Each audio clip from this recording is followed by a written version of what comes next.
Now, for case study 3, we are going to look at the immigration aspects for Vincent. Actually, Vincent and Dana actually are Philippine citizens. So domicile in the Philippines with their son as well. Now, they do have trading companies, same class of assets. They have land and properties. They have depository accounts, quite standard assets of a high net worth family. Now, they are looking into moving to EU citizens and domicile. Now, many of such families have various reasons to move. So Scott, could you help us here in terms of helping us to understand what are the reasons and some of the motivations that similar family to Vincent's look to migrate overseas? Absolutely. Thank you, Mary. Citizenship and residence must be a part of family planning, not only for the soft benefits of travel freedom, settlement freedom, access to better education and healthcare and tax planning, but also for unpredictable and more devastating events, as we are seeing right now with this global health pandemic, as we could potentially see with political upheaval, or even in the worst case scenario, war. When these unpredictable events happen, if the family doesn't already have a plan B, then it's already too late. Right. Is there a danger of a program? I mean, there's generally many programs in the EU. So, and all these programs that has been launched, are there annual quotas or number of applications received based on nationality quotas? And once these are reached, are there dangers that such programs may be terminated? External liquidity is going to be valid for countries in a post-COVID-19 era. So these programs are definitely here to stay.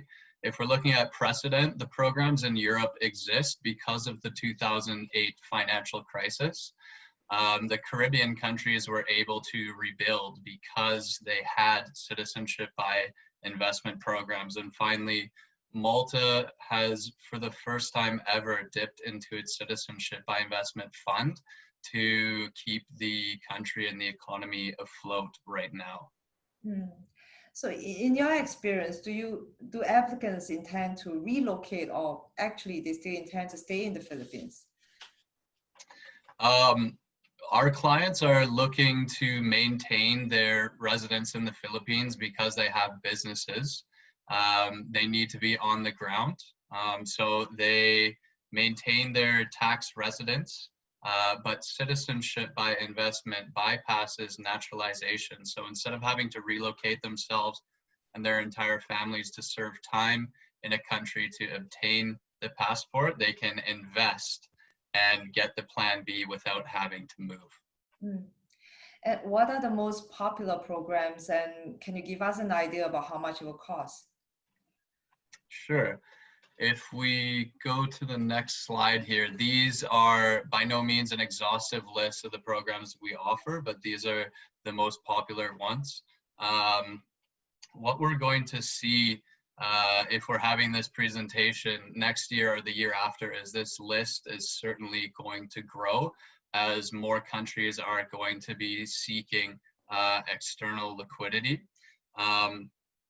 These programs are both residence and citizenship by investment, so it's important to distinguish the difference between both of them. Residence will get you the ability to live in one single country and often will give you a tax advantage if you settle in the right place. But if we go to the next slide, citizenship, this is a permanent state when you're protected under the constitution of the country. You have full voting rights, but in many cases, you don't even have to visit the country to obtain the passport. Instead, through a donation to government or property investment, you can obtain the citizenship in a very short amount of time.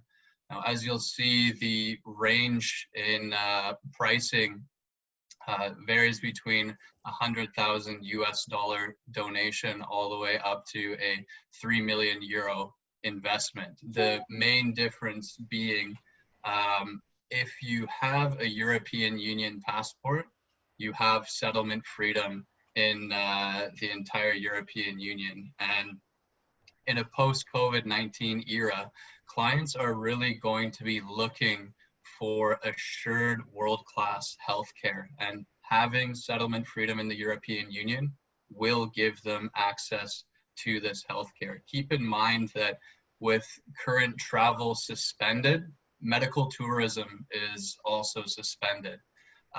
The question that we need to ask ourselves is domestic healthcare adequate for clients in the Philippines?